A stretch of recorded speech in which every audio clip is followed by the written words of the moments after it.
Hello everyone, my name is Flo. Welcome back to the channel. Today we are back here to build another part of the house. Yeah, your house is coming together now, right? Today it will be all about tank stands. One of the frequently asked questions is usually, Flo, do I even need this tank stand? I live in Obodoyibo and I have never seen this tank stand. Yes, in this video, I'm going to address a lot of questions and also give you an estimate of what it takes to build a tank stand, a standard tank stand in Nigeria at this time. So get yourself a drink, relax. We are not in a hurry. I'm going to take as much. I have a lot of information on my laptop to share with you as always. I am known for my detail on YouTube. I'm never in a hurry to give you the information you need because before I make any video, I already have lots of questions that I'm trying to cover. You can always fast forward a video on YouTube. Yeah, you can skip to any part of the video you want. Yeah. Before we start, the best way to contact me is in the comment section of every video. I mean, you finish watching a video, you have more questions, that I didn't answer in the video.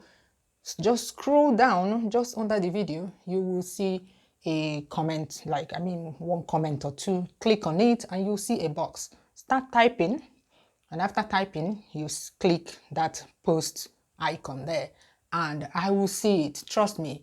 On this channel, I don't get a lot of comments on this channel, so I see all the comments you make. So if you ask me any question that I have not answered in the video, sometimes I may have answered it in the comments already. Maybe somebody else asked that before you. Ask me more questions and I'll answer it right there.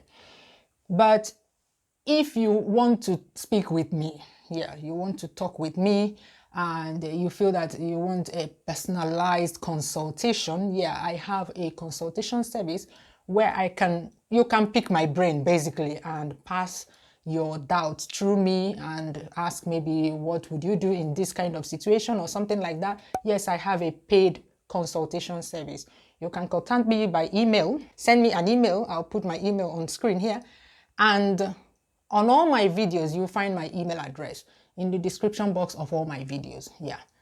Click on the title of every video on YouTube and the description box will open. There are lots of information in there, including links to more videos that you'll find helpful and all that. Send me an email and I will determine if you really need to speak with me, because a lot of people just want to speak with me, and if your question is something that I can answer in one sentence, you don't need to pay for consultation. But if my response will come in paragraphs and paragraphs of explanation and illustration, then you need to pay for my time. So that's how it works on my channel. Some of you leave your phone numbers in the comment section asking me to contact you on WhatsApp. I will never contact you on WhatsApp. In fact, recently with the number of scammers cloning my account, using my profile picture and my name to create accounts, and responding to you and leaving WhatsApp numbers. Already, a lot of you are falling for these scammers because they make it look so like it's me. Okay, as the owner of this channel, when I respond to you, my name will be grayed out. Whether you have a dark theme or a white theme for your app, you will see some kind of graying out. So like this one here, this is my response, this one at the top. But this one below is a scammer. You can see that the name is not grayed out. So, and I'm trying to contact you guys all the time. And because of that as well, I've blocked all phone numbers on this channel. So whenever you include your phone number in the comment, it wouldn't go through and I will never approve it because I'm trying to protect you. I don't want your phone number to be out there in the public where the scammers can contact you pretending to be me. And knowing the way a lot of people trust me on this platform, you will think it's me. You will believe it's me. So I will never, let me put it out there, I will never contact you on any phone. All my consultations are via a video call. Zoom video call. No phone interactions. All right? So to answer the question about do you need a tank stand? In the Obodoyibo that you live in, they do have a reservoir, a service reservoir it's known as. When the government provides water for you, you will not see all those individual tank stands in people's homes. They'll usually place that. I'm pretty sure you've seen something like this in the city where you live. Usually they build it at the highest point in the city, and then they use pressure pumps and regulators for individual buildings, yeah, to provide, especially in skyscrapers, multi-story buildings. But in Nigeria, we provide our own water. Our government does not provide water for us. They still provide water in very few places, but for the majority of places, you will need to provide your own water. The main reason why you need to build this tank stand is to improve the pressure of the water coming into your house. You cannot just, even if you dig a borehole, you cannot just pipe water from the borehole and send it straight into your house and expect the taps to be gushing as you like it. No, it will be tickling. So you need to raise the reservoir tanks above the level of the house so that you can improve the pressure in the house, the water pressure in the house. There's another option. For instance, you may have seen in these estates in Nigeria, like all these modern home estates in Nigeria, you don't see these overhead tanks there. It's because there it's serviced apartments, they have 24/7 electricity, so they can actually provide good pressure in the house using pressure pumps and pressure regulators. But this is not common in Nigeria. Another place where you would avoid, or you could avoid building tank stands, is when you have a multi-story building, like 2-story building, 3-story building, and it doesn't make sense to build a tank stand that will be above the 3-story building, for instance. It will cost you a lot. Even if you want to build it, it will be like, you will take like half a plot to build such a tank stand, because you have many more stilts to hold it in place to get above the 3-story building. So in that case, you may want to place it on top of the building. But for this one, you need to be careful. You need to involve your architect right from the beginning. I mean, when at the point where you're drawing the house, where you're making the building plan, because it's not an easy fit. And then you have to work with a good plumber, a plumber that knows his job. If not, what you end up with is this. Look at this house. Look at how the walls are soaked. This is because of the water from the tank. I mean, maybe when they pump water and the water overflows and it pours on the house, this compromises the structure of the house. It doesn't look good. I'm pretty sure that the rooms inside this house look so ugly, very moldy and smelly as well. So you don't want this. So if you want to do that, you need to involve your architect, and you need to work with a very good plumber that will advise you on how to go about this the right way, because as you can see, this is not done correctly. These are the two places where you can avoid having a tank stand in Nigeria. I may have to mention another thing. So what is the source of water?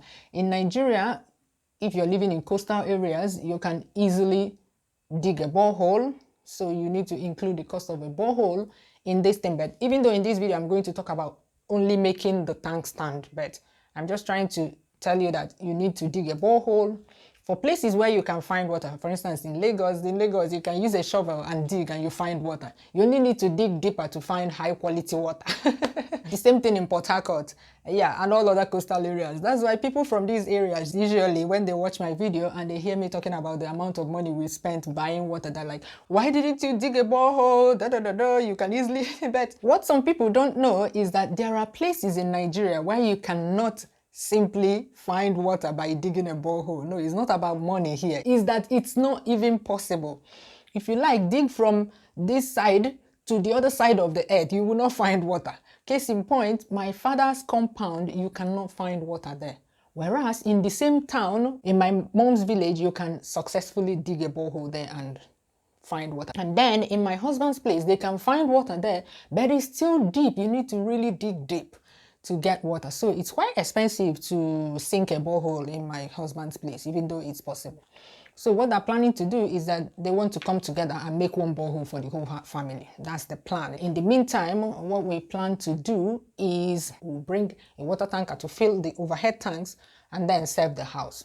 Yeah, that's one way to do that. Some people build underground tanks, collect rainwater there, and then pump it up the tanks to serve the house. Yeah, whichever way you choose to go about it. Yeah, the best practice for building a tank stand is that the base of the tank must be at least 3 meters from the edge of the roof, like this part of the roof, for you to get, because this tank stand, the higher you build it, the more the pressure.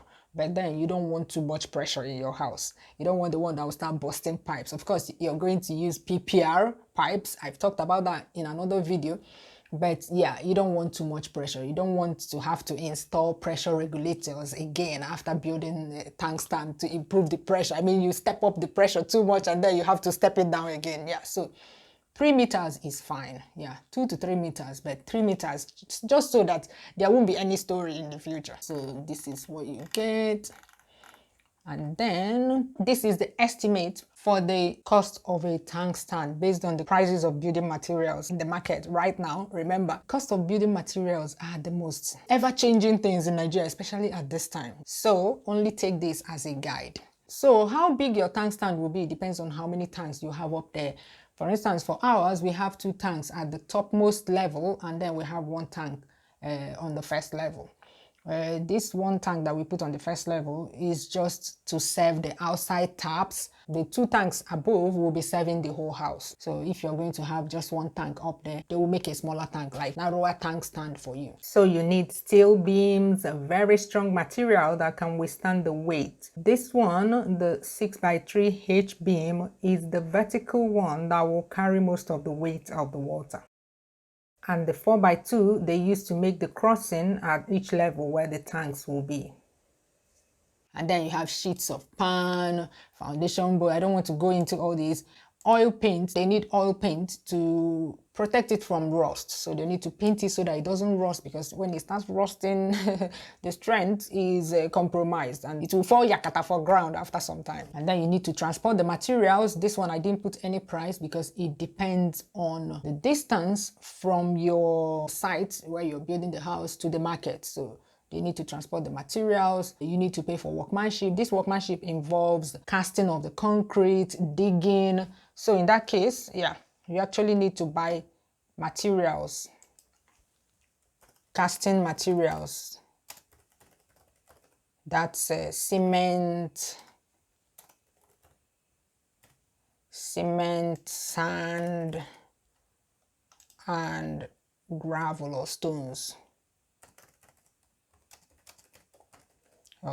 Because when they put the stilts, they build it like a foundation. You have stilts in there, and then they cast it, and then they use bolts to hold it and all that. So you need this, but the reason why I didn't put it in there is because usually because it's a construction site, you may already have these materials. If you don't have them already on site, maybe you have finished building your house before you want to build the tank stand, then you have to bear it in mind that you need to, you need these for the casting of the base. But this workmanship I put here will more or less cover the laborers' wages for digging and casting. Yeah, the remainder goes to the welder and his workmen. Then after everything is constructed for you, you know that you will buy tanks. You need to buy tanks depending on the number of tanks you want.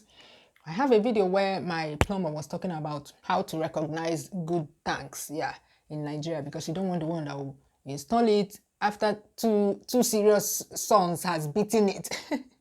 It will just melt or tear into 2 up there. So yeah, but anyway, it's not part of the tank stand, but just bear that in mind. At the time where you have to install the tank, the plumber should be there to connect the pipes as well for you. So you will also buy other plumbing materials at that time. So that's why I don't want to include that as part of the tank stand. I hope I answered your question. If I did, give the video a thumbs up and share it with your friends that will find this information helpful. Yeah, I know a lot of you watch on TV. You tell me you watch on TV, but do you know that on TV you can also like a video? Yeah, just click OK on your remote and click the 3 dots there. The 3 dots, you see a lot of options there. Yeah, you see the like button there, so you can use the arrow keys to go to that position or the like button and click like. Bye bye, see you in the next video.